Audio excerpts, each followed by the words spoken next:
হঠাৎ একদিন আমার কপালে একটা তৃতীয় চোখ গজালো, আর এই চোখ মানুষের মনে সব লুকিয়ে রাখা গোপন রহস্য স্ক্যান করে বের করতে পারবে। বিশেষ করে আমার স্বামীর। একদিন তার শার্টে অপরিচিত চুলের সুতো, ঠোঁটে লিপস্টিকের দাগ আর দাঁতের ফাঁকে সোনার কুচি দেখে আমার মাথা তো গরম হয়ে গেল।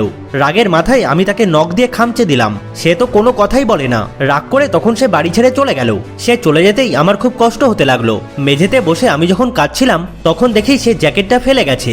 আমি সেটা ফিরিয়ে দিতে যাব, ঠিক তখনই আমার কপালে থাকা সেই চোখটা আবার জ্বলে উঠল।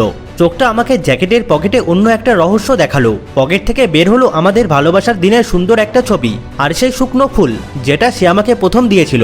আমার তো ভুলটা ভাঙলো। আমি ছুটলাম তার খোঁজে, কিন্তু তার অফিসে গিয়ে যা দেখলাম তা দেখে আমার পা তো কাঁপতে লাগলো। তার সেক্রেটারি পরম যত্নে তার ক্ষততে ওষুধ লাগিয়ে দিচ্ছিল।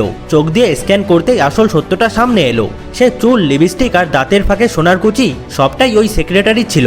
পরে আমার স্বামী আমাকে সিসিটিভি ফুটেজ পাঠালো। সেখানে দেখা গেল সেক্রেটারি নিজে ইচ্ছা করে সব ফাঁদ পেতেছিল। আমার স্বামী তো সম্পূর্ণ নির্দোষ ছিল। আমি পার্কে গিয়ে তার কাছে ক্ষমা চাইলাম। আমাদের ভুল বোঝাবুঝি মিটে যেতেই আমার কপাল থেকে সেই চোখটা চিরতরে গায়েব হয়ে গেল।